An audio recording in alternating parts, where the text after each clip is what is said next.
Pretendo es explicar un poco cuál es el estado del arte en materia de economía circular y esto que parece una filosofía, pues cómo poder bajarlo al terreno y cómo disponer de herramientas concretas para realizar determinadas actuaciones, ¿no?, en este marco. Lo primero, ¿qué es lo que pretendemos nosotros, AENOR? Pues lo que pretendemos es ayudar a las empresas en cubrir esa brecha de competitividad que les puede causar determinadas situaciones, como es el nuevo marco de economía circular.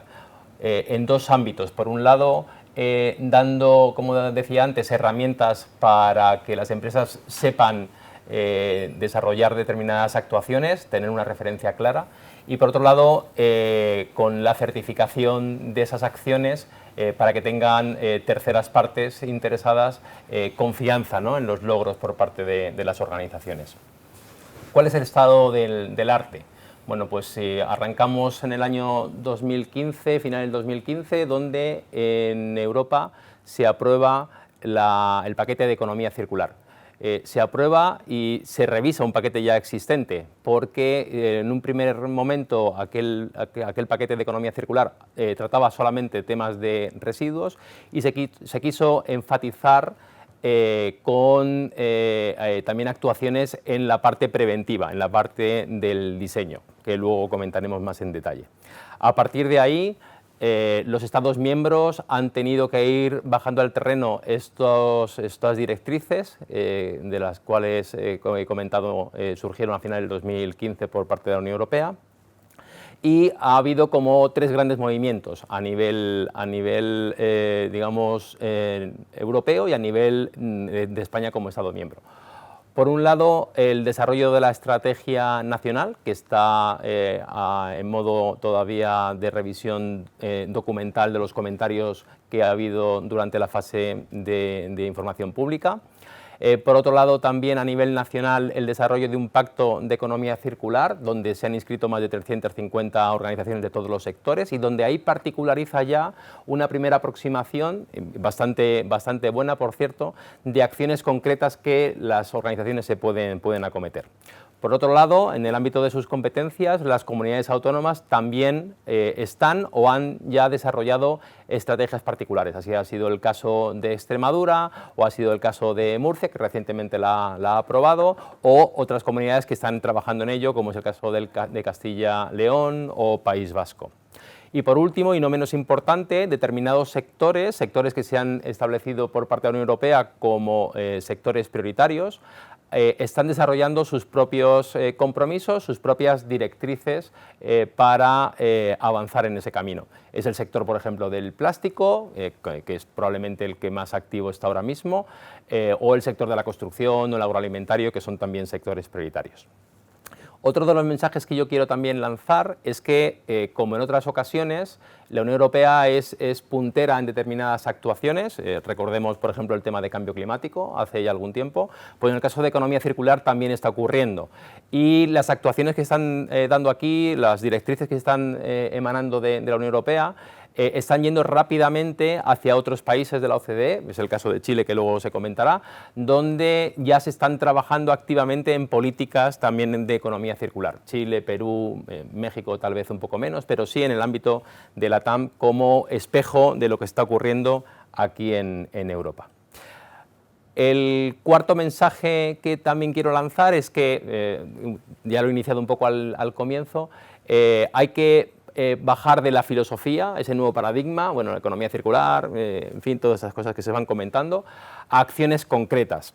Y cuando hablamos de acciones concretas, hablamos, digamos, de tres grandes ámbitos que pueden tener la economía circular.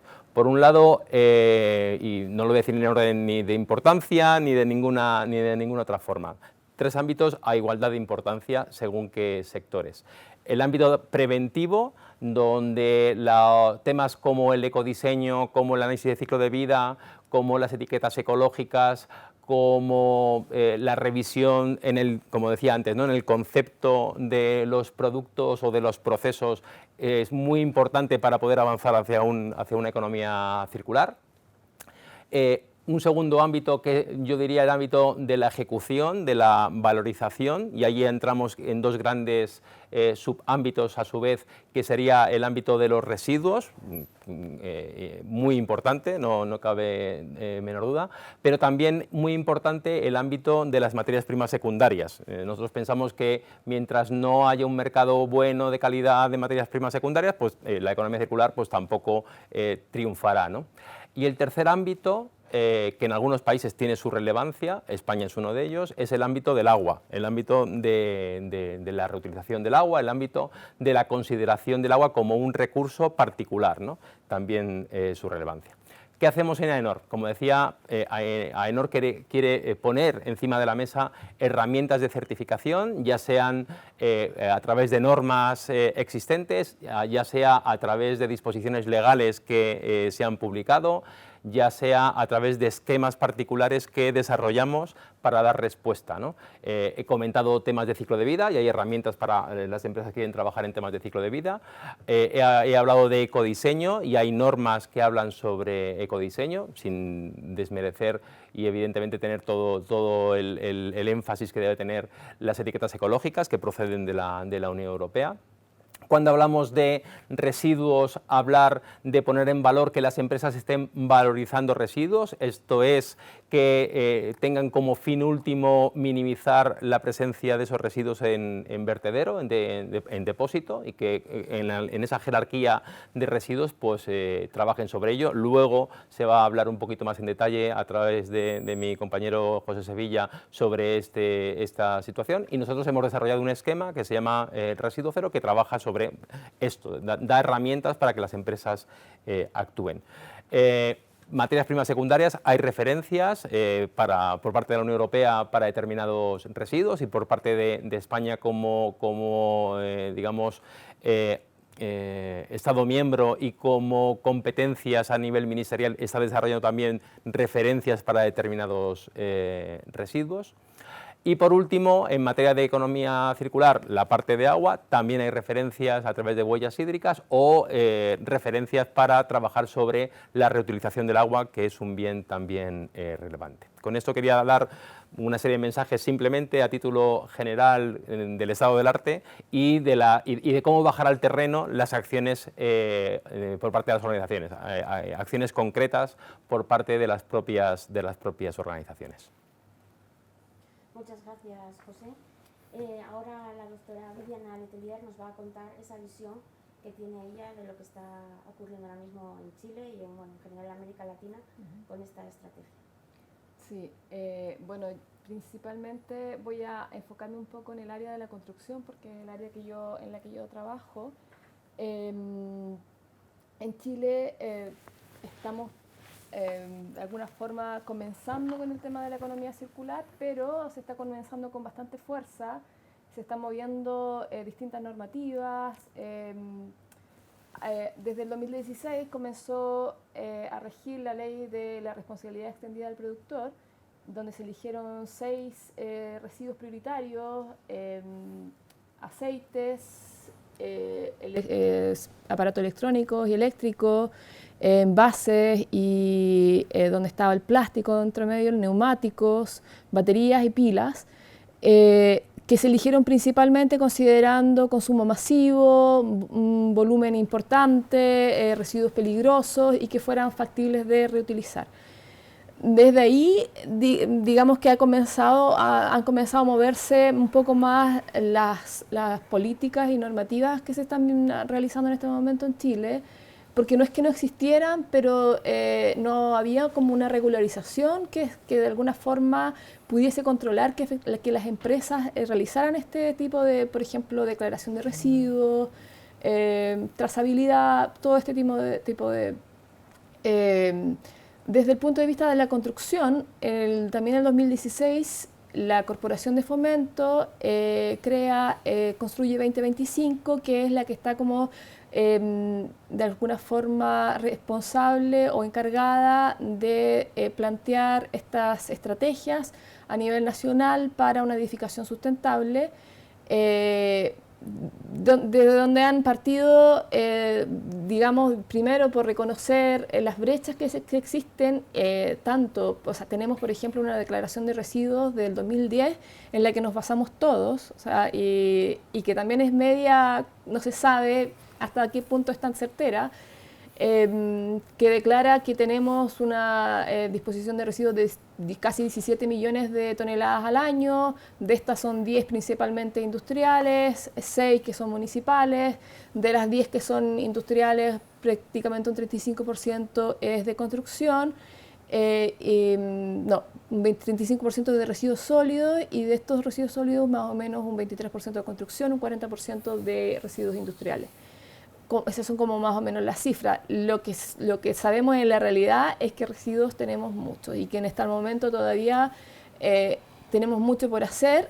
Sin embargo, también quiero como aclarar que de alguna forma, pese a que todavía no existen normativas claras y que se están trabajando en ellas, sí hay de alguna forma un apoyo de parte del gobierno para realizar, para apoyar, por ejemplo, empresas que trabajan sobre el área de residuos. O sea, en esto la Corporación de Fomento está teniendo como una fuerza importante porque se percibe el apoyo de alguna forma cuando uno plantea proyectos de innovación y emprendimiento en el área de reutilización, como un alto porcentaje de estos finalmente se ejecutan. O sea, de alguna forma se conceden y luego se ejecutan. Sin embargo, existe aún mucho desconocimiento de cuáles son nuestros residuos, las cantidades reales, cuáles son, de qué están conformados estos, incluso dentro de los residuos de la construcción no se sabe muy bien, se tienen algunos estudios pero son muy focalizados. Entonces, yo que trabajo en reutilización de residuos, un poco siempre trabajo con datos un poco mágicos que los vamos sustentando dentro de ellos mismos, pero finalmente uno los ve residuos todavía, hay muchísimo vertedero ilegal, todavía también hay mucho microbasural, todas cosas en las que se está trabajando, en las que están haciéndose legislaciones, pero que en las que tenemos que seguir avanzando.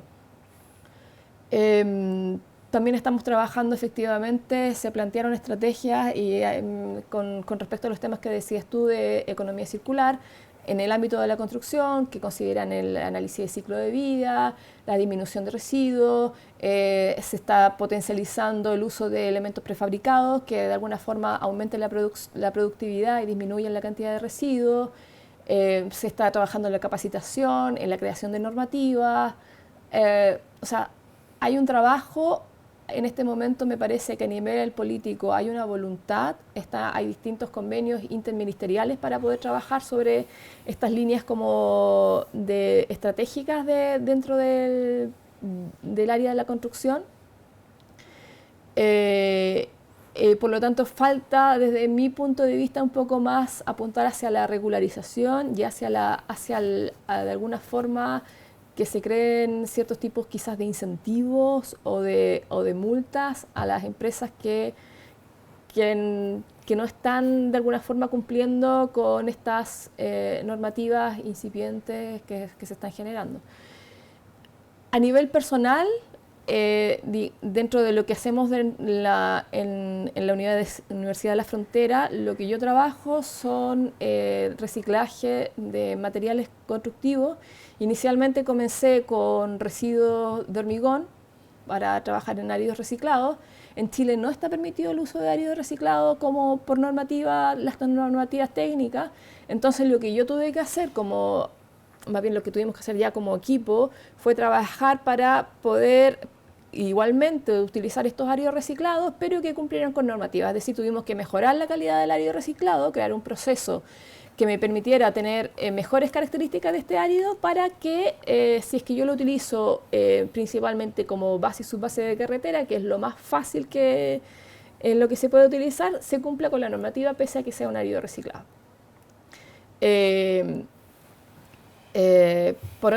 Como entonces también trabajamos con muchos proyectos, principalmente financiados por esta Corporación de Fomento, que nos han permitido acercarnos a las empresas. Un poco el trabajo que tenemos que hacer nosotros es acercarnos a la empresa, ofrecerle, bajarle sus costos, porque si no, no hay ningún tipo de interés de parte de la empresa, y dentro de esa disminución de costos, una de las cosas es aprovechando sus mismos residuos. O sea, por ejemplo, yo trabajo con empresas de prefabricados que tienen problemas, o sea, que tienen ellos mismos, generan algunos productos con fallas y que por lo tanto van a escombros. Le proponemos reutilizar esos mismos residuos e incorporarlos dentro de otros productos que no tengan requerimiento de grandes prestaciones mecánicas, que existen muchos, o sea, volumen hay mucho como para reutilizar, y de modo de que ellos mismos vayan cerrando sus propios círculos. Yo produzco el residuo, yo lo reincorporo en otro producto y a la vez puedo generar un producto que tiene un menor impacto ambiental y que tiene de alguna forma beneficios efectivamente económicos para ellos y también ambientales. Entonces tenemos un poco que ser suficientemente inteligente en este momento como para ofrecerles soluciones que sean económicas, pero que a ellos les signifiquen beneficios, de modo de que, y de alguna forma también jugando con la responsabilidad social que tienen ellos y la publicidad que pueden hacer acerca de sus productos. Y así vamos de alguna forma pudiendo desde lo pequeño ir generando cambios que permitan después ir creciendo, o sea, generar estas soluciones a nivel de empresa, que es lo que más nos interesa, porque es de alguna forma, por mucho que trabajemos en nuestro laboratorio y tengamos miles de soluciones para muchos residuos, mientras no se apliquen en la empresa, digamos que el aporte que estamos realizando no es mucho. Pero este como sistema está funcionando, estamos logrando poder participar en conjunto con las empresas, estamos logrando revalorizar sus residuos y efectivamente tenemos productos que no tienen nada que envidiarle al producto tradicional, sobre todo tienen algunos plus que le dan desde el punto de vista ambiental. Así hemos trabajado con proyectos de áreas reciclados, prototipos de soleras para caminos. Estamos trabajando ahora con bloques de prefabricado porque además dentro de mi región hay nuevas normativas que están limitando el comportamiento térmico que tienen que tener este tipo de materiales, entonces se lo estamos mejorando, también incorporándole algunos residuos. Estamos tratando de trabajar con la empresa cementera, ofreciéndole también muchos residuos que podrían ser utilizados como reemplazo de cemento y así un poco tratando de aportar dentro de lo poco al área de la construcción sustentable en Chile. Muchas gracias, ha quedado muy claro. Muchas gracias. Bueno, pues ahora es el turno para José Sevilla, de la empresa Ecocuadrado, para que nos comente un poco el tema de los residuos, ¿no? Desde vuestro punto de vista, que los residuos son pues muy importantes dentro de la economía circular, ¿no? Con ese concepto de dejar de pensar en los residuos como desechos y empezar a considerarlos como recursos, ¿no? Para que, digamos, estén dentro del ciclo productivo durante más tiempo y que al final solamente vaya a vertedero aquello que realmente, de verdad, que ya no se puede utilizar, ¿no? Entonces, bueno, cuéntanos un poco cómo es vuestra experiencia. Buenas tardes, una vez más daros las gracias, y yo creo que hay una parte que es fundamental y es unirme a lo que ha planteado José Magro y lo que ha planteado nuestra compañera desde Chile. Es decir, lo que se lleva a vertedero es todo aquello que no tiene valor. La pregunta, y no es una pregunta nuestra, sino viene derivada de un gran poeta español que preguntaba que confundir valor y precio era de necios. Y me explico. Si lo que estamos hablando es de economía circular, no podemos obviar no solo la circularidad, sino también la parte de la economía. Y cuando hablamos de economía, y es una de las razones por las que solo se habla de medio ambiente y no de ambiente completo, se nos olvida hablar de precio, del precio de las cosas. En economía utilizamos permanentemente una expresión que es la de coste de oportunidad. Siendo el coste de oportunidad el coste de la alternativa que no tomamos. ¿Cuál es el coste de la alternativa de usar áridos reciclados? indistintamente, y por supuesto de la legislación, de la ética ambiental aparte, es el coste del vertido. Cuando nos encontramos países bien europeos o bien dentro del propio territorio nacional y por supuesto también dentro de América Latina, nos encontramos que los costes de verter, depositar, llevar al aterro, son totalmente distintos. Y es lo que marca el primer coste de oportunidad sobre el valor del reciclaje. Lo podemos extrapolar en cualquier longitud y cualquier latitud de la geografía del globo. Por supuesto que el medio ambiente es un mercado regulado, por supuesto que hay una responsabilidad social, no solo de los productores, sino también de cada uno de los actos, de cada uno de los actos que tomamos cada uno de nosotros todos los días. Pero indistintamente de eso, hay un planteamiento que creo que es fundamental, que es el coste de oportunidad. Y el coste de oportunidad para una economía circular ordenada es el coste de verter. A nivel nacional hay un incremento, hay una decisión sostenida por parte de los últimos gobiernos, que como bien saben ustedes, hemos pasado por 2 gobiernos en los últimos 8 meses, pues indistintamente de cuál sea su color político, porque no es parte de esto, los 2 gobiernos han planteado un incremento sustancial de las tasas de vertedero, las tasas del depósito.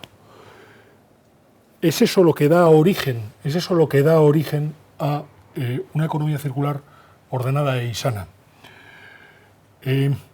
Si los vertederos van restringiendo la entrada de una forma ordenada, si vamos cerrando esos botaderos irregulares dentro de todos los países, los hay, incluido este, simplemente empezaremos a ordenar los flujos de residuos y a cuantificarlos, que era lo que se planteaba.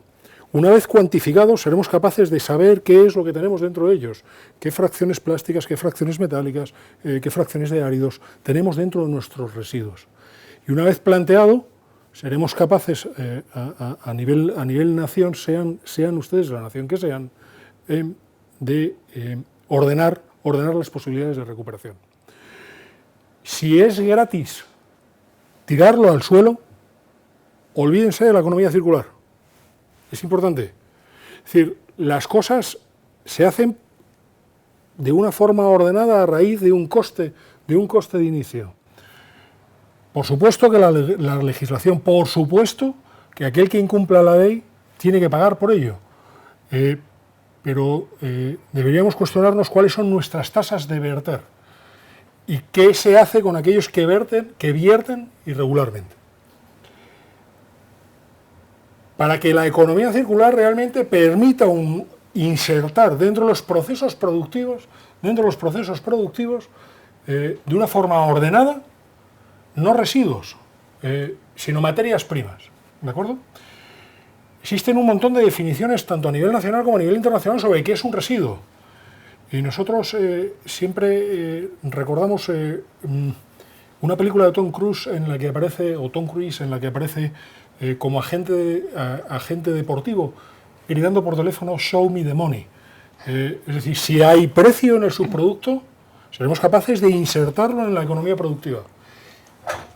Y les recuerdo que los precios pueden ser de 2 tipos, positivos y negativos, pero tiene que tener precio. Y contra el precio negativo está el coste de vertido. Cuando pasamos de una escala macro a una escala micro, y a raíz de una solución económica, como han planteado los 2 ponentes anteriores, es muy importante recordarles otra vez la parte económica de las decisiones que tomamos. Si el precio de insertar materias primas secundarias en las cadenas de producción de las compañías es al menos, no solo en prestaciones, sino también en formato, en utilidades, en resistencias, es al menos el mismo, yo creo que no hay nadie que no pretenda recuperar o reciclar. Cuando eso queda desvirtuado, las cosas se complican hasta hacer que no funcionen.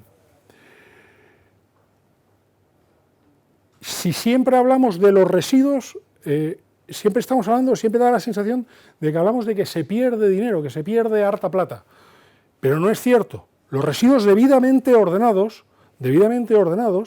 en compañías de distribución, en compañías asociadas a la construcción, en un montón de compañías que son grandes generadores, no solo son grandes ahorros, no solo tienen un coste de oportunidad de dejar de gastar, sino que también son fuentes de ingreso.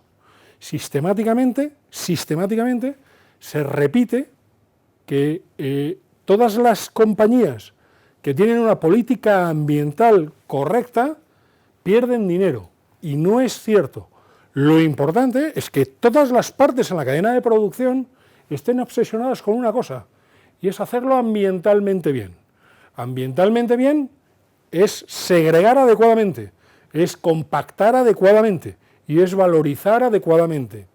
Vivimos en un mundo global. He visto mientras hablaban el resto de los ponentes que hay gente de Guayaquil, hay gente de Colombia, hay gente de Chile, hay gente de Perú. Es decir, si somos capaces de estar un montón de personas hablando a la distancia, tenemos que ser capaces de saber qué problemática tenemos con los áridos en Chile o qué problemática tenemos con los áridos en Ecuador.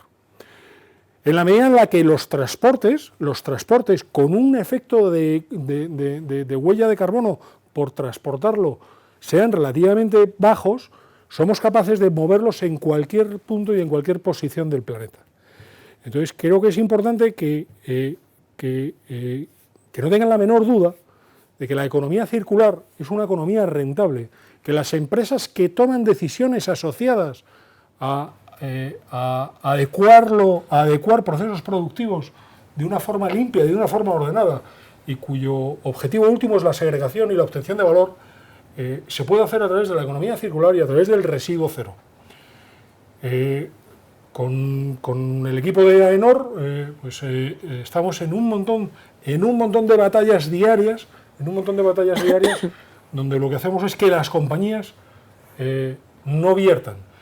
Viene de la mala traducción del inglés del vertido cero o del residuo cero. Es que no viertan a un botadero, a un vertedero de una forma inadecuada.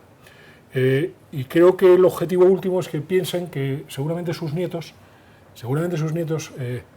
digan que los que hoy estamos aquí estamos un poquito locos, porque nos estamos dedicando a enterrar cosas que algún día alguien tendrá que desenterrar para valorizarlas, bien materialmente lo que quede o bien energéticamente.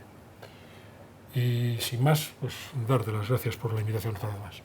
Muchas gracias, José, por tu exposición. Y bueno, un poco al hilo de lo que él comentaba, vamos ahora a escuchar a Cristina Cordón, cómo ella tiene una empresa en la que están aplicando estas estrategias de economía circular en diferentes aspectos que ella os va a comentar ahora, y como comenta también, acaba de decirnos José Sevilla, no por eso su empresa ha dejado de ser rentable, ¿no? sino todo lo contrario. Sí, le hemos dado una vuelta.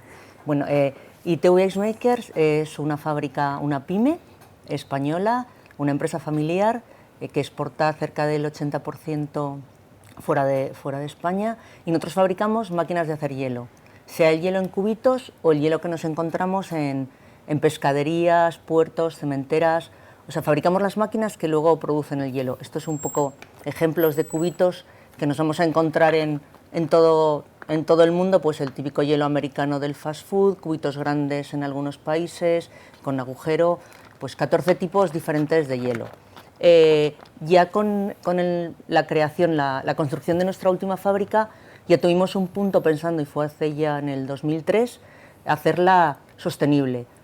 Pues placas solares, estamos en Valencia, que tiene un clima muy cálido, la orientamos de manera que en este momento generamos la energía que nos autoabastecería, aunque parte la damos a la red, y luego el hielo se produce con agua y las máquinas tienen un consumo en prueba elevado. Nosotros recuperamos toda el agua, tanto de la producción como el agua de uso sanitario, recuperamos, creo que es el 98-99% del agua, la tratamos y y volvemos a incorporarla a nuestro proceso productivo.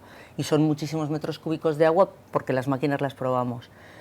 ¿Qué creo un poco a raíz de lo que están diciendo? Que nosotros nos metimos en lo que ahora se llama economía circular realmente con un punto de romanticismo.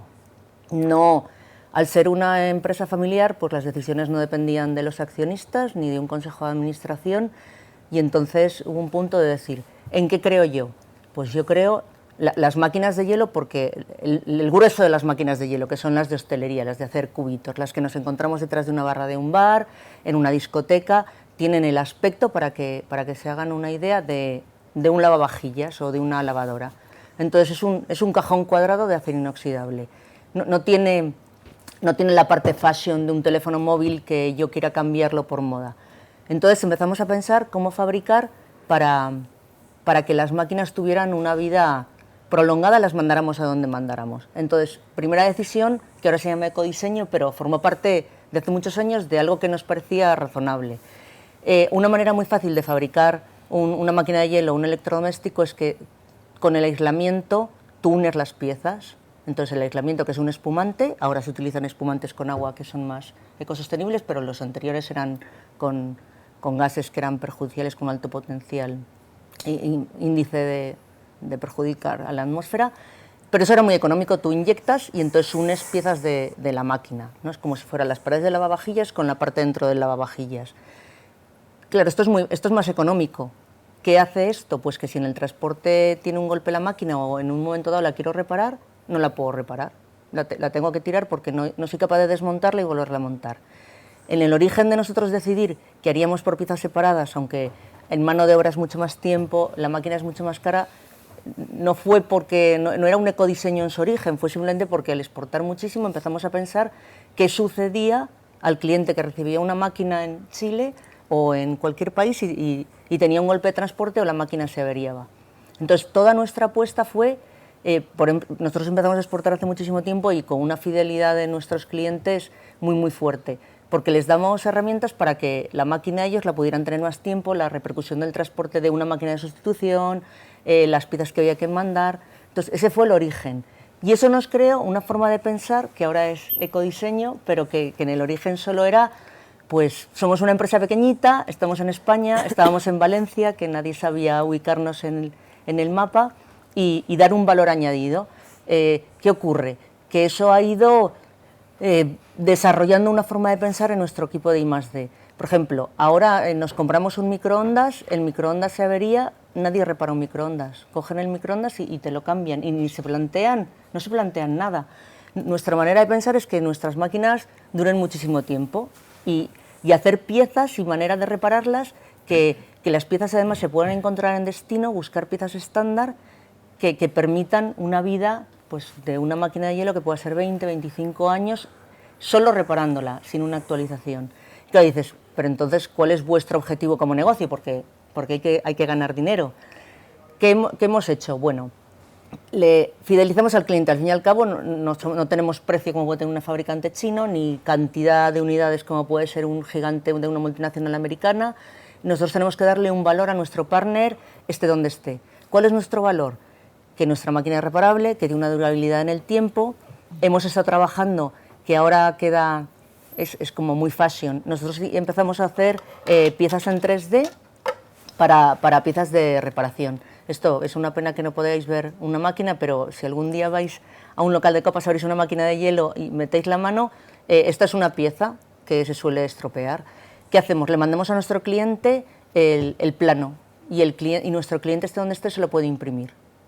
Y de momento lo hacemos gratis, es un valor. Algún día monitorizaremos esto y se convertirá en algo que nos dará dinero. Porque esta pieza no vale dinero. Vale dinero que yo la tenga que mandar a Santiago de Chile, que yo la tenga que mandar a Taiwán, pero en sí esto no es nada, es plástico. Si yo mando los planos y le imprimen en destino, hay un ahorro bestial. Además, ese ahorro permite que nuestro cliente decida reparar la máquina, porque a lo mejor el coste de un montón de manipulaciones hacía que no estuvieran interesados en repararla. Entonces, hemos trabajado mucho, ahora es algo que es marketing para nuestra empresa, te regalamos los planos, que algún día se convertirá en dinero y que nos está permitiendo, pues, darle un punto más a nuestra compañía. ¿Qué buscamos también? Materias primas que estén cerca de nosotros.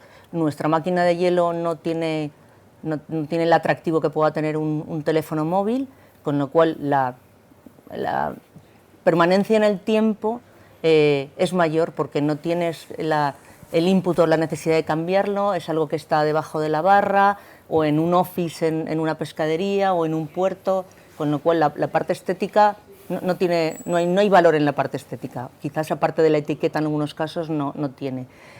¿Cuál es el siguiente paso que nosotros? Porque dices, vale, si tu máquina dura 20 años y a lo mejor incluso cambiándole algún componente básico puede durar más, ¿de qué vais a ganar dinero vosotros? ¿Cuál es vuestro negocio? ¿Cómo vais a hacer que esto se mantenga? ¿Qué estamos trabajando? Pues ahora estamos trabajando en ponerle electrónica a las máquinas.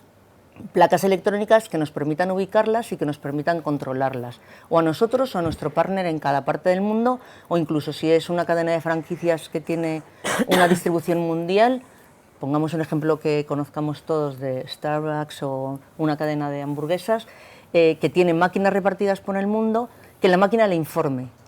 Y que además, ¿cómo voy a monetizar que mi máquina dure 20 años? Porque las actualizaciones que yo le puedo hacer a medida que nuestro departamento de I+D la haga más eficiente, consiga que el hielo sea más transparente, las podemos hacer a distancia y cobrar por eso. O sea, somos una empresa privada y no somos tontos o desapareceríamos. Entonces estamos trabajando en eso, ¿vale? Nuestra máquina va a durar muchísimos años, 20 años, y si puede durar 30, muchísimo mejor.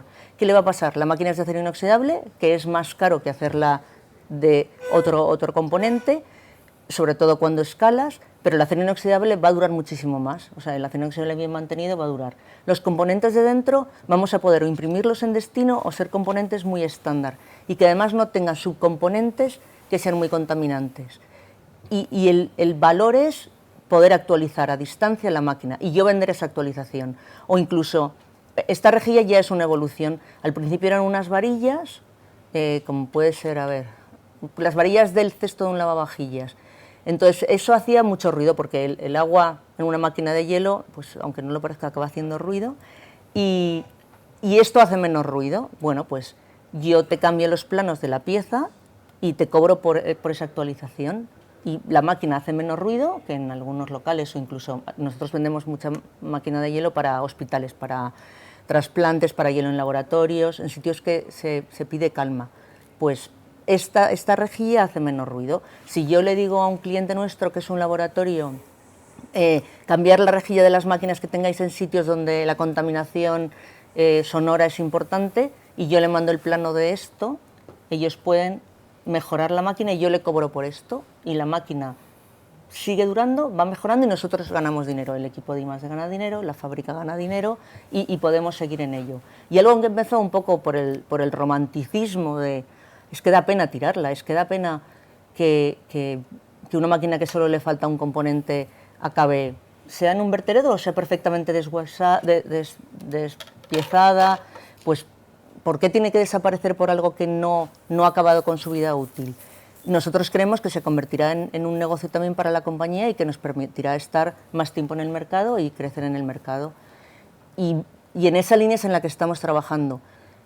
¿Por qué? Porque al final tenemos que ponerle un valor añadido porque la mano de obra hay en otros países que es más barata y no tenemos por economía de escala, no vamos a robotizar toda la producción que tenemos, entonces trabajamos dándole valor a nuestro cliente y a nuestro producto y pensando que el futuro es que nuestra máquina se vaya modernizando de una manera que nos permita a nosotros ganar dinero y que la máquina cada vez sea más eficiente. Por ejemplo, una de las cosas que empezamos a trabajar hace mucho tiempo es con los cambios de los refrigerantes.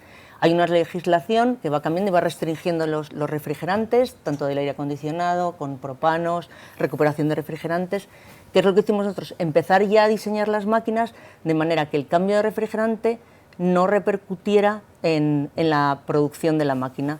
Por ejemplo, si este edificio se hubiera diseñado el aire acondicionado con R22, que está requete prohibido, el cambio a propano habría hecho que hubiera que desmontar todo el sistema de aire acondicionado. No valen los compresores, no valen los condensadores. Nosotros, por ser el producto que hemos trabajado de manera que, a lo mejor cambiando alguna prestación y a distancia, se pueda poner propano, por ejemplo, que es ecológico, que es un gas que va a estar aceptado en breve. sí, esa ha sido nuestra línea de trabajo y una manera de aportar algo a lo que ahora llamamos pues, economía circular, ecodiseño. Y luego, ¿qué es el otro punto de vista? Que también es una manera de vender lo que hacemos. Decir, bueno, ¿qué hay más que kilómetro cero? Que es otra cosa que cada vez está más en boga en restauración, en hostelería. Pues tengo los productos de proximidad, consumo productos de proximidad. Fabricarte tu propio hielo. Decir, bueno, yo he comprado una máquina de hielo, que además la voy a tener muchísimo tiempo, que la voy a poder actualizar en la medida que tanto la legislación como las mejoras que me dé el fabricante, como su propio desgaste, el grueso de la máquina la voy a seguir teniendo y me fabrico mi hielo. No tengo que, por ejemplo, en las pesqueras en el sur de Chile, pues había sitios donde por el volumen de hielo había una central de hielo que fabricaba hielo en escamas y luego repartía. Y eso al final es consumo, el hielo se va degradando, y era un coste de desplazamiento. Si yo le puedo asegurar a una pesquera, a una de las de salmón, a una piscifactoría, fabrícate tu hielo con tu agua, gestiónatelo tú, fabrica el que necesites, pues eso ya es kilómetro cero. Si yo en un bar de copas, en un restaurante, en una discoteca, les digo, no compres hielo en bolsa, que no lo gestionas tú, no sabes cuál ha sido el ciclo de vida, ha tenido que tener un transporte, no lo tienes controlado, fabrícate tu hielo. Cuando tú lo necesites, en las condiciones en las que tú lo quieras, contrólate tu agua, pues nosotros creemos que es kilómetro cero, más kilómetro cero incluso que la tomatera, ¿no? Porque la tomatera al final depende de un ciclo de vida del tomate, entonces puedes necesitar tomates, en una época que no hay tomates te quedas sin tomates, pero el hielo te lo gestionas tú, tanto para las aplicaciones industriales como para una discoteca que no tiene por qué tener hielo lunes, martes y miércoles, su punto de álgido y su punto de mayor consumo es sábado por la noche, por ejemplo. Pues fabrícate tu hielo para eso. Y bueno, dentro de ser una pyme española, pequeñita, pues somos el cuarto fabricante mundial de máquinas de hielo, que bueno, queda fenomenal, pero es que es un nicho de mercado en lo que es la economía global. Y bueno, y por la filosofía un poco de la propiedad, de decir, vamos a hacer rentable algo que ha sido romántico, que nació por romanticismo, porque además nosotros empezamos a vender en países que era difícil que tuvieran un potencial económico para cambiar la máquina, pues por ejemplo Argelia o para los puertos, pues no tenían, las máquinas les tienen que durar, incluso algunos países de Sudamérica no tienen la capacidad que tenemos en Europa de esto ya no me funciona, lo tiro, tengo que ser capaz de repararlo. Pues esa parte que nos hizo trabajar en esa dirección ahora se llama ecodiseño y en el fondo fue una manera de creer en un proyecto que hiciera que, pues a nosotros nos hace muchísima ilusión cuando nos llama alguien y nos dice, necesito una boya de una máquina, número de serie, y es una máquina de 1983.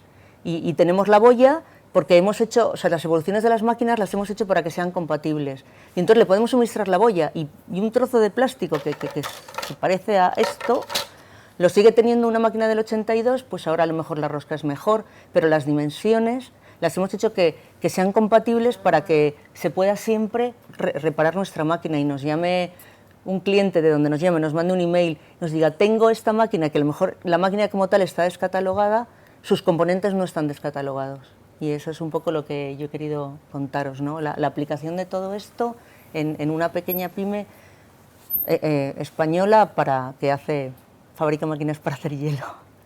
Y muchísimas gracias, que no lo he dicho al principio, por hacerme partícipe, porque me encanta nuestro proyecto y creo que es algo que debería ser contagioso, que los fabricantes de cualquier cosa deberíamos darle una vuelta a los tejidos, a las sillas, a lo que hablabas de la construcción, decir, bueno, ¿y esto en qué se va a poder convertir? O la versatilidad de los espacios, ¿qué va a ser este edificio en el futuro? Pues no lo sé. ¿Y podremos desmontarlo? Pues si lo hacemos panelable, que fue una de las cosas de la charla, lo podremos desmontar. ¿Las sillas las voy a poder retapizar, pero voy a tirar esta tela? ¿O tendría que tirar toda la silla porque va a ser más caro retapizar? Muchísimas veces que llevas una silla a tapizar y es más caro. Vale, si yo la diseño de una manera que sea más fácil y que con este tejido a lo mejor dándole la vuelta o puedo hacer los cojines de otra sala, no sé, que las pymes nos mentalicemos de que va a tener que haber un punto de romanticismo y yo también creo que tiene que haber un punto de legislación porque te tienen que obligar, hay cosas a las que te tienen que obligar. Porque claro, es mejor ganar 1000 que ganar 90. A lo mejor si nosotros hubiéramos hecho máquinas que se embutieran y pues lo que hubiéramos ahorrado en mano de obra se hubiera convertido en beneficios en la cuenta de resultados, no lo sé. A lo mejor no estaríamos aquí, seríamos otra cosa.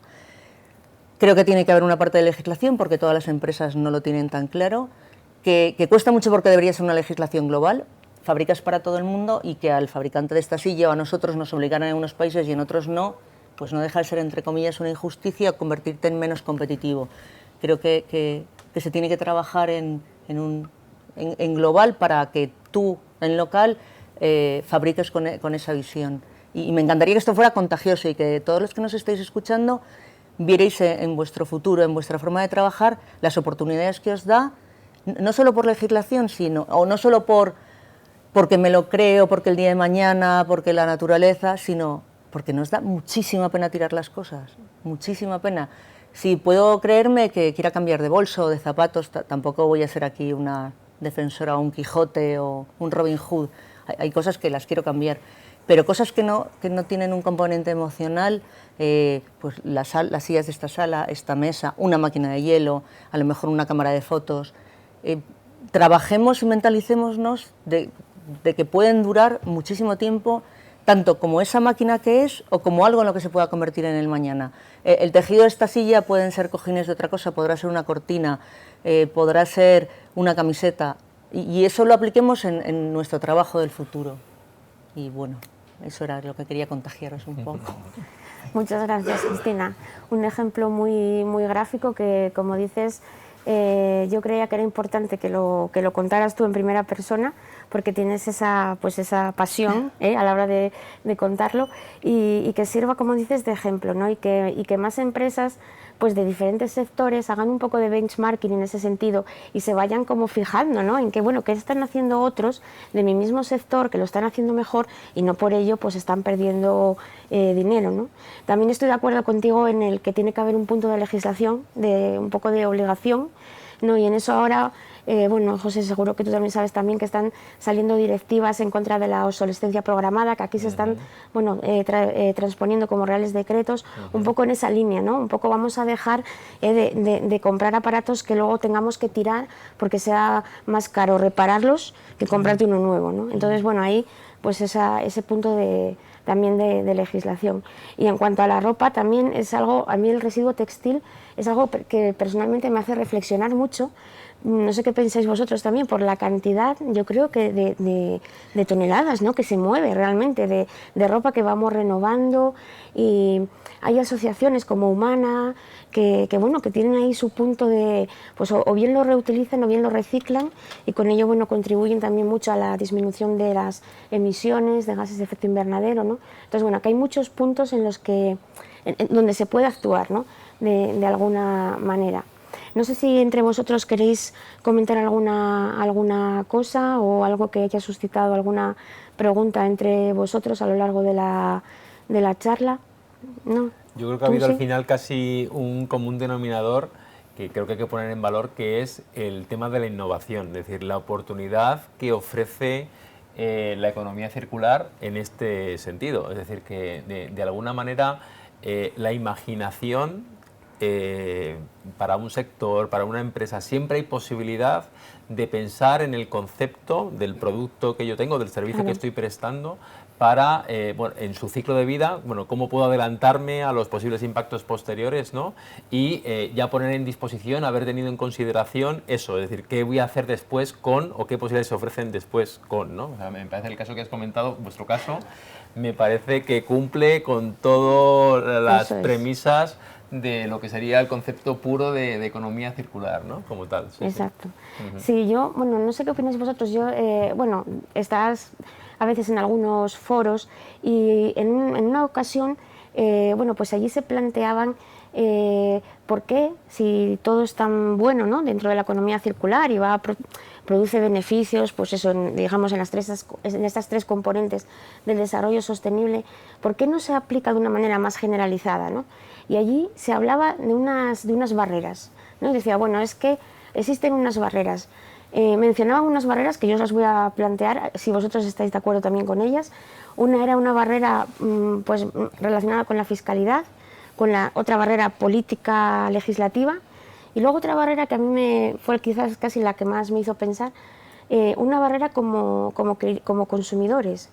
¿Estamos preparados para consumir productos que no sean nuevos, que sepamos que vienen de un reciclaje?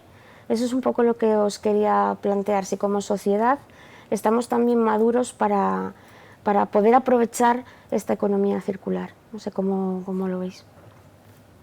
Bueno, yo que fabrico algo que va al público, lo he dicho al principio, tenemos entre comillas la suerte de que no tiene atractivo estético, con lo cual la máquina se va renovando, la podremos hacer a distancia con la electrónica, pero nadie ve la parte estética de una máquina de hielo, ¿no? Porque no deja de ser. Sí que creo que cuesta un poco, más que sea hecho con material reciclado, que no deja de tener un punto chic, snob de moda, el aspecto. O sea, si yo ahora me imagino un microondas blanco, feísimo, con el oval, y con unos botones de ruedecita, una lavadora de ruedecita, y de repente el cambio es ideal, fashion, como acero inoxidable, pues me cuesta quedarme con el modelo viejo. Lo que debería ser es fácil desmontar el viejo, reconvertirlo en uno nuevo y que esas cosas que sí que nos influyen porque las vemos todos los días o forman parte de nuestra casa, que el reciclado se convirtiera en una cosa más bonita. Que en mi máquina de hielo no importa, pero en un ordenador o en un microondas, un secador de pelo, al final los secadores de pelo los hacen atractivos y no deja de ser un motor con un ventilador y mira las vueltas que le ha dado Dyson, por ejemplo. Entonces creo que tenemos que ser capaces los fabricantes de que las cosas que tienen un componente estético, fashion, pues los móviles, y yo quiero el último, la gente hace cola por comprarse un iPhone, pues que sea con componentes reciclados, que no sea lo importante. O sea, decir, bueno, el iPhone nuevo que tiene una cámara, pues yo cojo el viejo y le cambio la cámara. O que sea modulable, y valorizar eso, y que la gente nos guste, decir, es que esto era parte de otro, y que eso tenga entre comillas, su gracia. Y luego a mí me gustaría, porque estás en AENOR, decir, bueno, que no haya solo una legislación obligada, que creéis normas que sean, ¿sabes? Para que vosotros tenéis muchísima información. Entonces, que nos abráis el camino, o sea, nos digáis, bueno, esto a lo mejor un día será una ley, pero vamos a daros un marco para que os vayáis orientando en cosas como lo que tú decías. Si trabajamos en un material en la construcción que luego va a ser esto, o sea, ya no porque sea legislación, o sea, que sea una legislación no obligada, porque si no es lo que decías, imaginación, pero bueno, vosotros tenéis muchísima información, estáis en la universidad, tenéis conocimientos, sois equipo, recibís información, inputs de muchos sectores de la sociedad, facilitarle a las compañías un marco que, aunque no sea legal de obligado cumplimiento, nos den como un paraguas o como una dirección, como una guía de trabajo, incluso de la parte de reciclado, que nos informaréis a los fabricantes de cómo. ¿Quién me dice a mí cómo se recicla mis componentes? Claro, pues no tenemos esa información, quizás. Nosotros tenemos el primer centro que se aprobó en este país antes de sacar la ley, que fue una adaptación, también un tema romántico de no tirar las cosas. Luego nos llamaron un centro de preparación para la reutilización de aparatos eléctricos.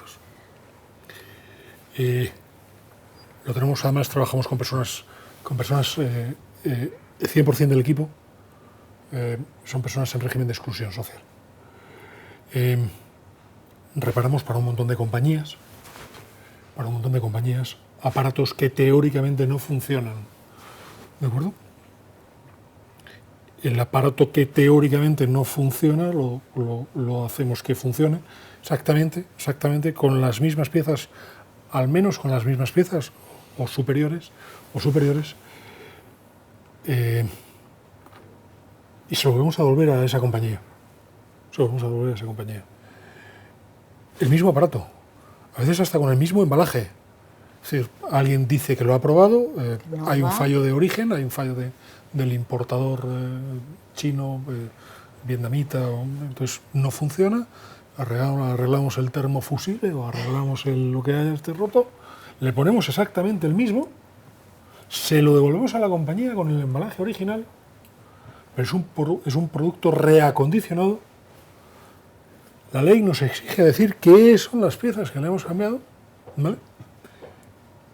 y sale a la venta un 60% por debajo, el mismo, sin fallos estéticos, sin el mismo, en vigor, de la misma campaña del mismo año, un decalaje de 3 meses, y sale un 60% a PVP, o sea, un 60% debajo del PVP, del precio de venta al público.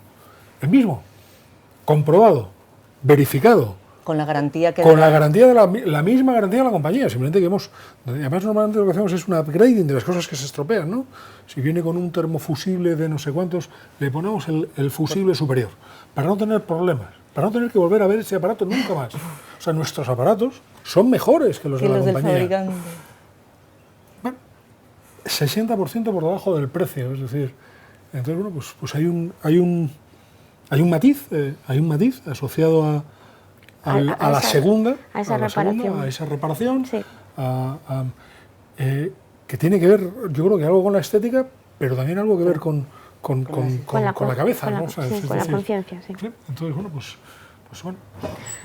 Bueno, yo, desgraciadamente el tiempo es limitado, es el que es. Nos tenemos ya que despedir aquí. Agradeceros efusivamente que hayáis venido y que hayáis compartido vuestros conocimientos, experiencia en esta jornada. A los que nos estáis escuchando, espero que haya sido de vuestro interés. Y bueno, pues no os decimos adiós, sino un hasta luego, hasta una próxima jornada. Muchas gracias a todos. Gracias. Muchas gracias. Gracias. Muchas gracias.